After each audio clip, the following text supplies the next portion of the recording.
స్నానం చేసిన వెంటనే ఆడది వెళ్ళవలసింది తులసి మొక్క దగ్గరికి, మగాడు వెళ్ళవలసింది దీపం పెట్టిన పూజా మందిరంలోకి. ఇది భార్యాభర్తలుగా ఉన్న వాళ్ళందరూ అలవాటు చేసుకోవాలి. అటువంటి దివ్య సంస్కృతిని కోల్పోయాం కాబట్టి ఇవాళ దేశంలో ప్రతి ఒక్కళ్ళు బాధపడుతున్నాం, దేశము బాధపడుతున్నాం. పూష వెలుంగులో సూర్యోదయం ఇంకా కాకముందే ఈ దేశంలో ప్రతి ఇల్లాలు కులభేదం లేకుండా స్నానం చేసి ఉతికిన చీర కట్టుకుని సిగలో ఇంత మల్లె పువ్వు, చామంతి పువ్వు, ఏ కాలంలో ఏ పువ్వు పూస్తే ఆ పువ్వు జడలో తురుముకుని ముత్తైదువుగా వెళ్ళి తులసి మొక్క చుట్టూ 3 ప్రదక్షిణాలు చేసి దోషి నీళ్లు పోసిందండి.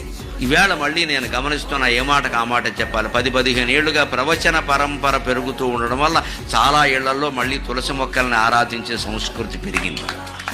ఇంటి ముందు దీపాలు పెడుతున్నారు, కాస్త శుచి శుభ్రత పాటిస్తున్నారు.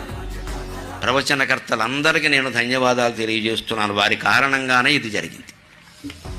దాని మహిమ దీని మహిమ ఏదో కాస్త చెప్పడం వలన ఆ దృష్టి ఏర్పడింది. మేము హైదరాబాద్లో 2011లో వెళ్ళినప్పుడు మా ఎదురు అపార్ట్మెంట్లు ఎలా ఉండేవి, ఇప్పుడు అలా లేవు. శుభ్రంగా పొద్దున లేవగానే ఇళ్ళాలు బయటకు వచ్చి దీపాలు పెట్టేస్తాం.